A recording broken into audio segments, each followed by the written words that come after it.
ओम शांति।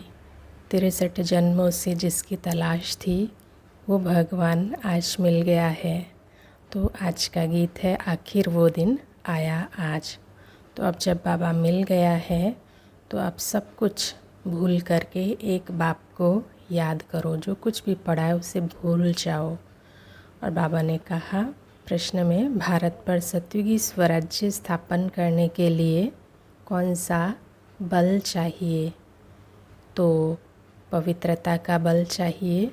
तुम सर्वशक्तिमान बाप से योग लगाकर पवित्र बनते हो।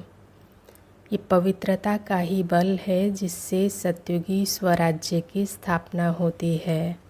तो बाबा समझाते हैं यहाँ बाहुबल की बात नहीं है, योग बल से तुम सत्युगी स्वराज्य लेते हो। और फिर बाबा ने अटेंशन दिलाया संगम युग पर सदा श्रेष्ठ कर्म ही करने हैं, क्योंकि अब पुरुषोत्तम बनना है।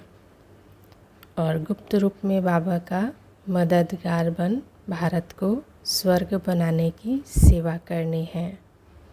वरदान में बाबा ने कहा अपनी संपूर्ण स्टेज द्वारा सर्व प्रकार की अधीनता समाप्त कर प्रकृति जीत भव।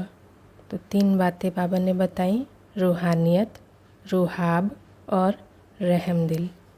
इन 3 बातों की धारणा से हम अपनी संपूर्णता की स्टेज पर जितना स्थित होते जाएंगे तो प्रकृति जीत बनते चले जाएंगे। प्रकृति पर अधिकार विजय का अनुभव होगा।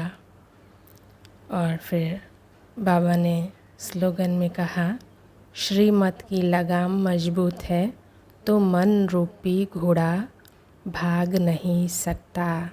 सारा खेल ही मन का है। तो इसलिए हम सभी को बाबा ने जो स्मृतियाँ दिलाई हैं, मन जीत बनने के लिए जितना हम मन मनाभव की स्थिति में स्वयं को स्थित रखेंगे, उतना हम मन पर नियंत्रण प्राप्त कर सकेंगे।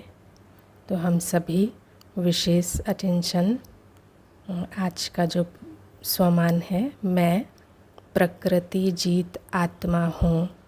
और साथ साथ में पवित्रता, अव्यक्त इशारे में भी बाबा हम बच्चों को पवित्रता की विशेष स्मृति दिला रहे हैं।